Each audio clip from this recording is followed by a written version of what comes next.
और उन लोगों को बर्दाश्त नहीं किया जा सकता जो भीम सिंह के साथ पार्टी को चेंज करना होता है तो आज वो छोड़ते हैं, दूसरे दिन ज्वाइन करते हैं। और हमने 1.25 साल तक इंतजार किया। कुछ मेरे बड़े जो जिनको कहूँगा जो दिल से चाहने वाले लोग हैं, तो उनका कोशिश थी कि इसको बिल्कुल पॉलिटिकल इसको डिमोलिश किया जाए।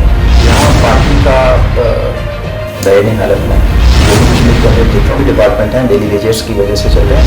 उनको ये लगता है कि उम्मीदों पे खरा नहीं उतरे, थोड़ा उनकी शिकायत भी होती है, लेकिन पार्टी है और ट्रेडिशन कमज़ोर लोग तय करते हैं। नमस्कार, मैं हूं नीतू सिंह और आप देख रहे हैं ग्रेटर जम्मू वर्चुअल। आज हम आपकी जिनसे मुलाकात कराने जा रहे हैं, उधमपुर से वो एमएलए रह चुके हैं और जम्मू के वो दिग्गज नेता हैं। जी हाँ, मैं बात कर रही हूं बलवंत सिंह मंकोटिया से। तो करते हैं एक छोटी सी मुलाकात उनसे। सर, आप ग्रेटर जम्मू वर्चुअल में स्वागत है। सबसे पहले सर आपसे जानना चाहेंगे कि पहले पैंथर पार्टी, फिर आम आदमी पार्टी, अब बीजेपी, तो आप अपने पॉलिटिकल करियर को कैसे डिफाइन करेंगे?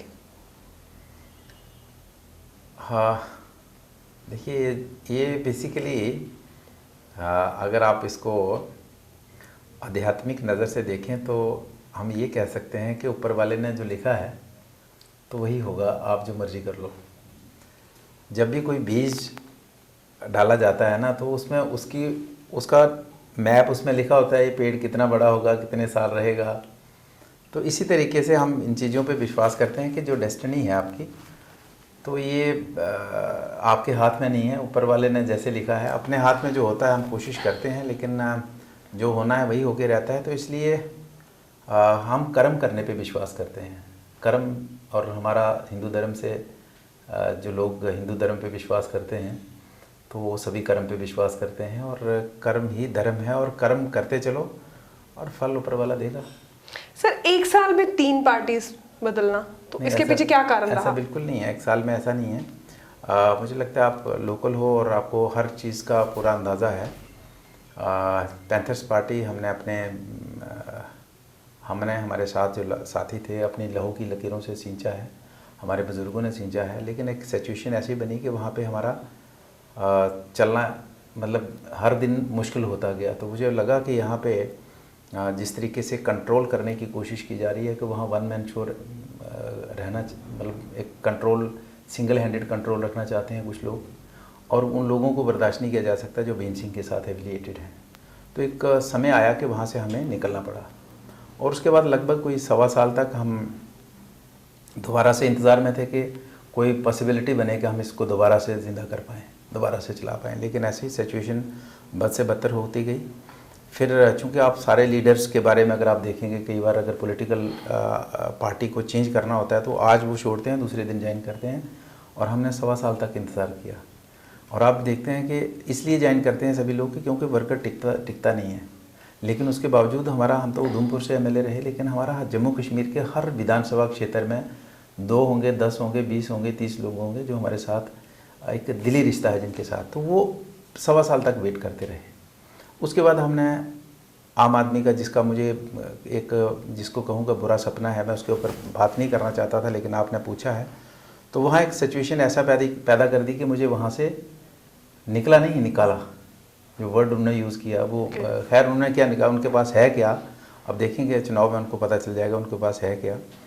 तो वहाँ पे एक सिचुएशन डेवलप की कि वहाँ से भी मुझे, पैंथर से भी मुझे, और बीजेपी में मेरा इससे पहले भी 1 साल पहले भी बैठकें हुई, और उनकी तरफ से था कि आप हमारे साथ चलिए, तो वहाँ मैंने मना कर दिया। तो मेरी सिचुएशन एक ऐसी बन गई कि वहाँ का ना यहाँ का, और जो कुछ मेरे बड़े जिनको कहूँगा जो दिल से चाहने वाले लोग हैं, पीठ पीछे अलग है, सामने कुछ हैं, तो उनका कोशिश थी कि इसको बिल्कुल पॉलिटिकल इसको डिमोलिश किया जाए। लेकिन मैंने कहा कर्म बड़ी चीज़ है, और बाकी आपके मुकद्दर में क्या है वो मैटर करता है। तो ऐसा नहीं है, बदलो बदली का सवाल नहीं है। सिचुएशन तो आप सारी बेहतर जानते हैं, मेरे से बेहतर जानते हैं। छोड़ने और बदलने का कोई सवाल नहीं था, लेकिन सिचुएशन ऐसी बनी, और आज भारतीय जनता पार्टी का हम हिस्सा हैं, उसके मेंबर हैं। सर, जहाँ पैंथर पार्टी की बात की जा रही है, तो पैंथर पार्टी को भीम सिंह जी ने शुरू किया था, और आपने और हर्षदीप जी ने स्ट्रेंथन किया था इस पार्टी को। अब इस पार्टी का स्टेटस क्या है? हाँ, देखिए, यहाँ पार्टी का आप खुद जानते हैं कि अब तो मुझे लगता है कि अब काफ़ी दयनीय, काफ़ी क्रिटिकल सिचुएशन में है, दयनीय हालत में है। तो सर कल कमेटी बनी है डेली वेजेस को लेकर, जो अब तक का सबसे बर्निंग टॉपिक है, तो कहीं ना कहीं डेली वेजेस को भी अब होप नजर आई है एक सरकार की तरफ से कि शायद अब हमें रेगुलराइज किया जाएगा, तो इस पर आप क्या कहेंगे? देखिए, बहुत ज़रूरी था और एक पार्टी की तरफ से बहुत एक अच्छा स्टेप भी उठाया गया है। पार्टी के अध्यक्ष रविंदर रैना जी की तरफ से नेचुरली उन्होंने पार्टी की हाई कमांड से भी डिस्कस किया होगा, केंद्र से भी डिस्कस किया होगा, और उसके बाद ये उन्होंने एक ऑर्डर निकाला है जिसमें 5 मेंबर्स की एक कमेटी कॉन्स्टिट्यूट की है, और उसमें हमें भी उसका एक मेंबर के हैसियत से हमें भी जिम्मेदारी दी है। बहुत ज़रूरी था क्योंकि डेली वेजर्स आज जिस डिपार्टमेंट के अंदर जाएँ तो करीब मैं ये कह सकता हूँ कि 80 से 90% ये डेली वेजर्स हैं जिनकी वजह से हमारे डिपार्टमेंट्स काम कर रहे हैं, चाहे पानी का महकमा हो, चाहे वो बिजली का हो, चाहे वो कोई जितने भी डिपार्टमेंट हैं, सभी किसी डिपार्टमेंट में हो सकता तादाद कम हो और किसी में ज़्यादा हो, लेकिन ऑलमोस्ट जम्मू कश्मीर के अंदर जितने भी डिपार्टमेंट हैं डेली वेजर्स की वजह से चल रहे हैं। लेकिन उनकी हालात भी बेचारों की बद से बदतर होती गई, और सिचुएशन ऐसी है कि कुछ तो ऐसे हैं जिन्होंने को पिछले 8-8 सालों से सैलरी नहीं मिली है, कुछ तो ऐसे हैं कि जिनका जो काम कर रहे हैं लेकिन रिकॉर्ड में कहीं नहीं है, वो जवानी खाते में चल रहे हैं, उनको हर महीने एक लॉलीपॉप दिया जाता है कि नेक्स्ट मंथ होगा, क्योंकि अगर वो निकलता है तो वो उनका जो काम जो है डिपार्टमेंट का काम बिल्कुल कोलैप्स कर जाता है, वो उनका सिस्टम चल नहीं पाता है, तो उसको हर दिन शाबाशी देते हैं और काम चलाते हैं, लेकिन ना सैलरी मिलती है ना रेगुलराइजेशन का। बहुत से ऐसे हैं जिनका कहीं रिकॉर्ड में नहीं है लेकिन काम कर रहे हैं, पिछले 10, 15, 20, 25 सालों से काम कर रहे हैं, तो ये बहुत अच्छा है। और हम कोशिश करेंगे, जो हमारी कमेटी बनी है, हमारी कमेटी के मेंबर्स के साथ कल भी बात हुई है, श्याम शर्मा जी जो हमारे मंत्री भी रह चुके हैं और इस कमेटी के चेयरमैन हैं, तो उनसे रात को मेरी टेलीफोन में, चूँकि मैं भी 2 दिन से कश्मीर में था, रात को पहुंचा तो आते ही मैंने टेलीफोन चेयरमैन जो कमेटी के उनसे किया, तो वो हिमाचल में हैं, और बाकी मेंबर से मेरी बात हुई है, तो जैसे ही वो भी हिमाचल से आते हैं और हम टाई अप करके पहले एक बैठक करेंगे, फिर जितने भी स्टेक होल्डर्स हैं उनके साथ मुलाकात करेंगे और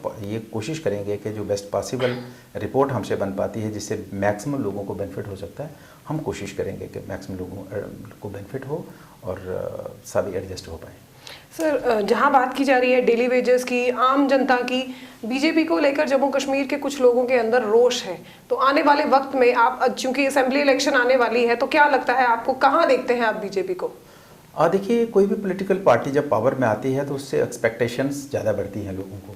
तो एक्सपेक्टेशन, अब आप कहें कि अगर विदिन अपने घर के अंदर की बात करें कि अपने फैमिली मेम्बर्स को जो हमारे से एक्सपेक्टेशन होती हैं, तो ऐसा नहीं है कि सारे फैमिली मेम्बर्स की एक्सपेक्टेशंस पे हम पूरा खरा उतर पाते हैं। तो डेफिनेटली लोगों को रहता है, बहुत सी उम्मीदें रहती हैं, और जिनको ये लगता है कि उम्मीदों पे खरा नहीं उतरे, थोड़ा उनको शिकायत भी होती है। लेकिन पार्टी है पूरे एक माइन्यूटली बात कर रही है, जहाँ भी जिसको कोई शिकायत है उसको शिकायत को, जैसे पार्टी के दफ्तर में एक सीनियर पार्टी के लीडर्स हैं जिसमें एक्स मिनिस्टर्स हैं, एमएलएज हैं, उनका डे टू डे वहाँ पार्टी के ऑफिस में एक जिम्मेदारी दी गई है कि वहाँ आप अगर लोगों के ग्रीवेंसीज को सुनो और उसको नोट करो और पार्टी तक भी पहुँचाओ, और कंसर्न जो है अधिकारी उन तक भी पहुँचाओ।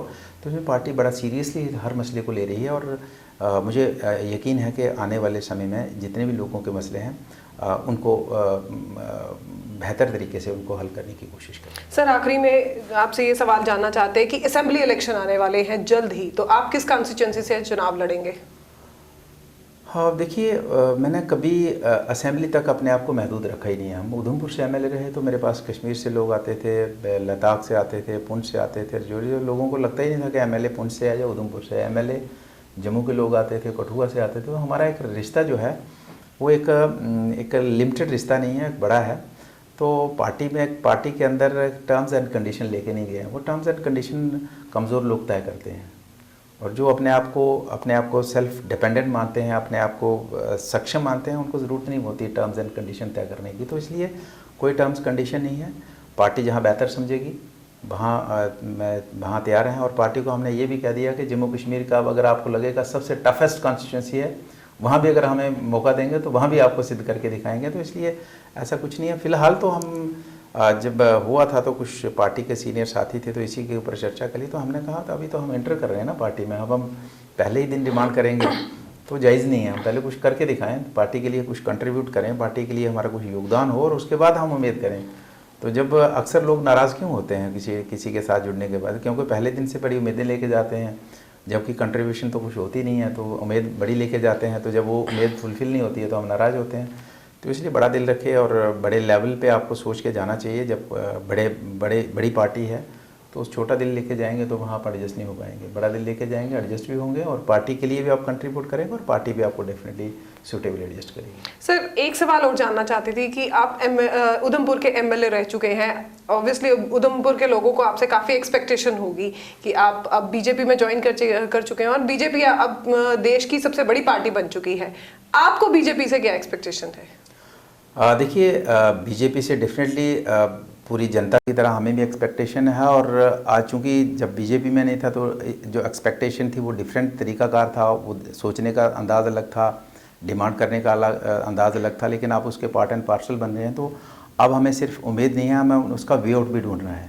तब तो हमें था कि सिर्फ मांगना है, डिमांड करनी है कि हमें ये चीज़ चाहिए। लेकिन आज उसका पार्ट एंड पार्सल होने के नाते हमारी जिम्मेदारी है कि अगर लोग डिमांड करते हैं तो उसका अपने सोल्यूशन भी निकालना है, सोल्यूशन देना है। तो आज हमने डिमांड के साथ साथ सोल्यूशन भी ढूंढना है कि जो लोगों की एक्सपेक्टेशन है, जो मेरी एक्सपेक्टेशन है, तो उसका सोल्यूशन क्या है। क्योंकि हम डिमांड लेके जब जाते हैं किसी भी अधिकारी के पास, किसी पॉलिटिकल लीडर के पास या किसी भी आदमी के पास जाते हैं, तो अगर हम खुद घर से सोल्यूशन लेके जाएंगे तो हमारी जो डिमांड है वो जल्द उसका सोल्यूशन मिलेगा। जब हम सिर्फ कहते हैं ये इसकी जिम्मेदारी है, डीसी की है, ये मंत्री की है, देखेगा कैसे करना है, तो वो भी हमारी तरह एक इंसान है। हो सकता है उसके माइंड में बात नहीं आए कि इसका सोल्यूशन क्या है। अगर मैं घर से लेके जाता हूँ तो हो सकता है मेरी बात उसको हिट कर जाए और वही सोल्यूशन दे दे। तो इसलिए हमें कोशिश करनी चाहिए कि अगर हम समाज का पार्ट एंड पार्सल है, हमारी जो मुश्किलात हैं, मुश्किलात क्या हैं, उन मुश्किलात का हल कैसे, मतलब फॉर एग्जांपल मैं आज अगर पार्ट एंड पार्सल है तो मैं सोचता हूँ कि कल पूरे तरीके से मुझे जिम्मेदारी मिलती है तो तब मैं कैसे डील करूँगा। तो मुझे आज से ही उसके ऊपर प्रिपेयर होना चाहिए ना। तो सभी लोगों को जब भी कोई डिमांड लेके जाते हैं, डिमांड के साथ अगर अपना सोल्यूशन भी, अपना सोल्यूशन का प्रपोजल भी देंगे तो पॉसिबिलिटी ये है कि जल्दी उस समस्या का समाधान हो सकता है। सर, ग्रेटर जम्मू वर्चुअल के स्टूडियो में आने के लिए धन्यवाद। तो ये थे हमारे साथ बलवंत सिंह मंकोटिया, जिन्होंने अपनी बातें हमारे साथ शेयर की और पार्टी का इस समय क्या सिनेरियो है और उनके क्या आगे विचार हैं उसके बारे में भी उन्होंने हमारे साथ खुलकर बात की। इसी तरह की अपडेट्स के लिए जुड़े रहिए ग्रेटर जम्मू वर्चुअल के साथ।